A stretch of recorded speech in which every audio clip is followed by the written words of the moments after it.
Let's get started then. I'm sorry I couldn't speak to you all yesterday. As you know, I was just leaving for Geneva when you asked me to mediate. First of all, a few ground rules. I'd like everybody to explain their point of view without interruptions, and then we'll try to generate different options and see if we can't find a compromise that's acceptable to everyone. I'm not going to get involved, I'm just going to chair the discussion and help you to find an agreement. Is everybody comfortable with that? Yeah, that's fine, sir. Okay, that's fine. Sure. Good. So, Ed, could you summarise the meeting you had in Kampala? Well, if Blue Rock don't support me on this, we can forget about the Village Wells project.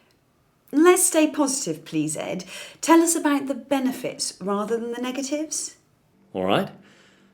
Well, Africa desperately needs highly trained water resources engineers. There's a lot of pressure on us to sponsor engineering students. Our local partners are very keen on the idea. Especially if their children are the students. Cassie, we'll come to you next, OK? But let's hear Ed out first, all right? Sorry, Ed. So basically, you're saying if we support the education project, we're sure to be able to continue to provide clean water to villages. Have I got that right? Exactly. But the point is, Ed, you should at least have talked to us first and... Peter, can we try to use I rather than you? You know, I'd like rather than you should. Sure. Ed, I'd like us to talk this through together before making any kind of commitment. Personally, I just find this really disturbing. I mean, it's like they're trying to blackmail us. Cassie, let's leave judgments aside for the moment, all right? That's rather a broad generalisation. Can you be more specific? Well, Amos Jeffer's son wants to go to Brunel University. It just seems too much of a coincidence that they're suddenly asking us to fund engineering students.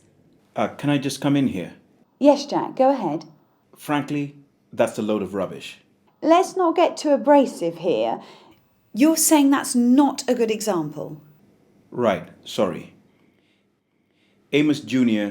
is already at Brunel University. His course is being funded by the European Union.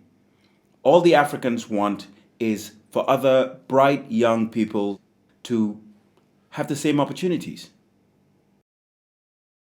So, are there any other options? Couldn't we help them with the education project without actually funding it ourselves? You mean get someone else to raise the money? Exactly. That way we'd ensure their continued cooperation with the Wells project without upsetting our donors. Ed, does that make sense? I suppose it's worth exploring. Maybe we could ask the lottery people to get involved. We could try talking to the universities too. All right, let's look at that idea in more detail. Peter, are you happy with that?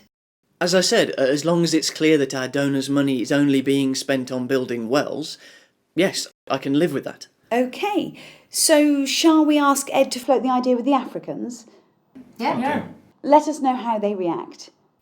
I'll summarise what we've agreed by email, and I suggest we all meet again when I get back to London. Okay. Yeah, Yeah, sounds all right. yeah, thanks. Sue.